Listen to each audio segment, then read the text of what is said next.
Hello friend, જય Shri Krishna. Geeta's cooking કોર્નરમાં તમારું સ્વાગત છે. તો ચાલો આજે આપણે ગ્રીન જ્યુસ બનાવીશું. આ જ્યુસ વેટ લોસ, હેરનો ગ્રોથ અને સ્કિનને એકદમ ગ્લો કરે છે. તો આ જ્યુસ ફક્ત 5 જ મિનિટમાં સરળ રીતે બની જાય છે. તો ચાલો હેલ્ધી ગ્રીન જ્યુસ બનાવવાની રેસીપી શરૂ કરીએ. જો મારી રેસીપી ગમે તો લાઈક, શેર અને સબસ્ક્રાઈબ જરૂરથી કરજો. તો આજે આપણે વેટ લોસ માટે એકદમ સરસ ગ્રીન જ્યુસ બનાવશું.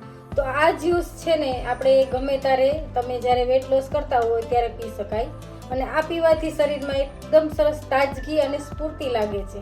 તો ચાલો બનાવીએ ગ્રીન જ્યુસ. તો ગ્રીન જ્યુસ બનાવવા માટે મિક્સરનો એક જાર લીધો છે.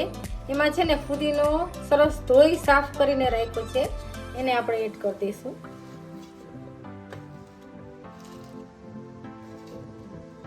આ મેં ક્વોન્ટિટી લીધી છે એ 3 ગ્લાસ માટેની લીધી છે. અને આ કોથમીરને છે પણ ધોઈ અને ચોખ્ખી કરીને રાખી છે, તો એને આપણે એડ કરી દઈએ અંદર ડારખા સહિત જ. એક નાનો આદુનો ટુકડો લીધો છે, એને આપણે ખમણીને એડ કરશું.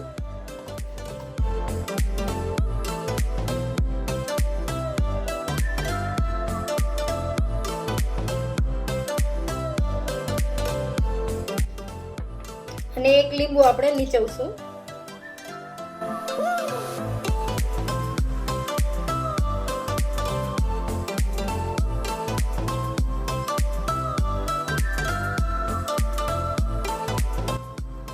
અને થોડું આપણે નિમક એડ કરશું. અને અત્યારે આપણે થોડું જ પાણી એડ કરશું અને થોડું પીસી લઈશું. મિક્સરમાં છે ને આપણે પીસી લઈશું. હવે છે ને આપણું જો પીસાઈ ગયું છે તો ખોલીને ચેક કરી લઈએ.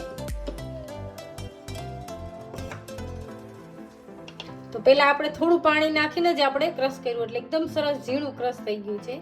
હવે આપણે 2 ગ્લાસ પાણી એડ કરશું.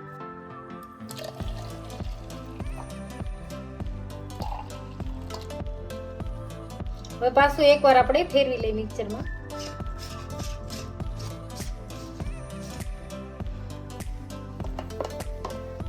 તો એકદમ સરસ પીસાઈ ગયું છે.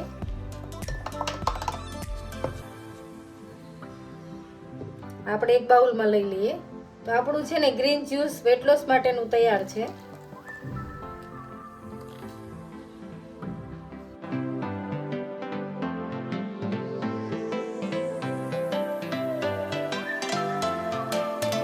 તો કોથમીર અને ફુદીના વાળું આપણું ગ્રીન જ્યુસ સરસ તૈયાર છે. તો આ જ્યુસ સવારે નાસ્તો કરી લીધા પછી 1 કલાક પછી તમે પી શકો છો. અને આ જ્યુસ પીવાથી શરીરમાં એટલી સરસ તાજગી અને સ્ફૂર્તિ આવે છે.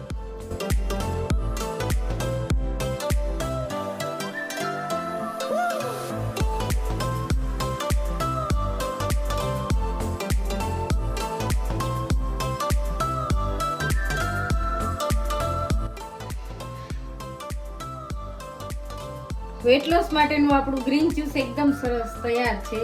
જો મારી આ ગ્રીન જ્યુસની રેસીપી ગમે તો લાઈક, શેર અને સબસ્ક્રાઈબ જરૂરથી કરજો અને મને કોમેન્ટ કરીને કહેજો કે મારા આ ગ્રીન જ્યુસની રેસીપી તમને કેવી લાગી. Thank you.